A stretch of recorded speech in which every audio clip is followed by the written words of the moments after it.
This is our message to the European public. Any major future EU decisions should be subject to a pan-European Union-wide referendum.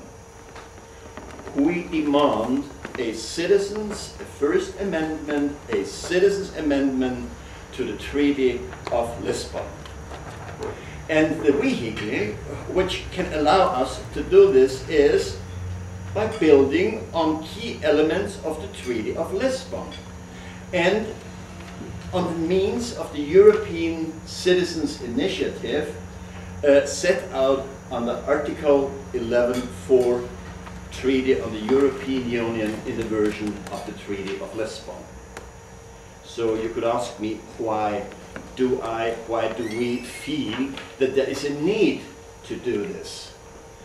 Well, because all over Europe and also here in the UK, you can hear the citizens' complaint that the European Union is undemocratic. Well, what can we do to counteract this accusation? Isn't it fate? No, the Association Europe Needs initiative advocates to give people a voice. We started a citizens' initiative and thereby foster a citizens' democracy with citizens' participation. But please note, ladies and gentlemen, we are not talking about a participation in a form of a national referendum as Ireland has had last week. Because for me, this system is flawed, and as we saw last week, and so here I am with my introductory thesis. National referenda are the end of the European Union. National referenda are valuable, precious democratic means for citizens to intervene in national affairs directly. To involve citizens is essential for a healthy democracy. However, for transnational concerns, the national referendum is an absolutely wrong instrument for decision making. When it comes to all European issues, national emotions must not influence transnational decisions. And the best example of the failure of a national referendum happened just now in Ireland.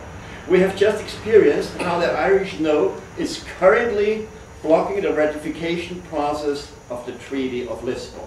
Thus, the future of this major reform project of a 500 million people community, don't forget that, was depending on a referendum of 4 million people.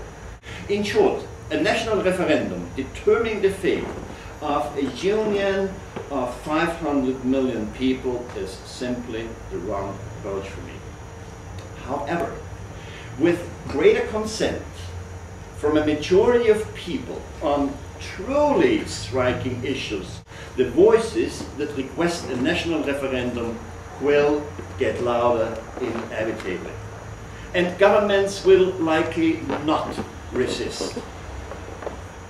The Pandora's box is about to be opened. What we have to face now are national and cultural emotions. Thus, the European Union is highly at risk of becoming unstable. About 50% of the Europeans feel totally ignored and left outside by the European Union. With this internal instability, Europe's economy and the European common market are consequently also in danger. But in order to sustain the global market, the European economy needs both dynamics and stability. One single no is enough to bring the EU into a situation of permanent blockade, as we are experiencing now. So here's my first question. Whom, if not to the member states, should we better rely on? And my answer is to the all European citizens. 500 million people are sovereign in the European Union. If a clear majority claims participation rights, they are right. Thus, the answer to their claim can only be one all-European referendum instead of 27 national referenda. And I think the European Commission has to support this challenge for an all-European referendum very urgently. Why? Because if the Commission does not, it will face an increasing demand for national referenda. What is my solution? Well, the preferred solution against national referenda is, as I told you, a pan-European referendum. We, the citizens, call for such a referendum, but you can ask me how to get it. As stated, using the instrument of the European Initiative under Article 11(4) in the Treaty of the Union, in the Treaty of Lisbon. I think it's time for the citizens now. Give the citizens a referendum and they will demonstrate participation within the Union. In principle, Ireland has demonstrated that the public wants to be heard and wants to participate if they have a chance. The latest accessions provoked anger among many Europeans as they felt they had no say, and they hadn't. The resentment over being ignored in this decision is deeply ingrained. To keep it short and simple, we need to turn this existing fear and this existing anger into something positive. And the most appropriate means is to let the Europeans make their own decisions. The sovereigns are always right. And this is the reason why we chose the question of future EU enlargement as the topic of our first initiative.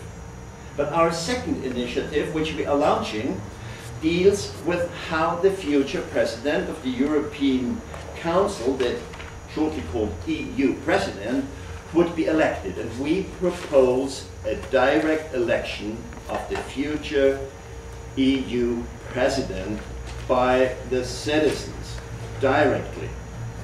And then other initiatives will follow.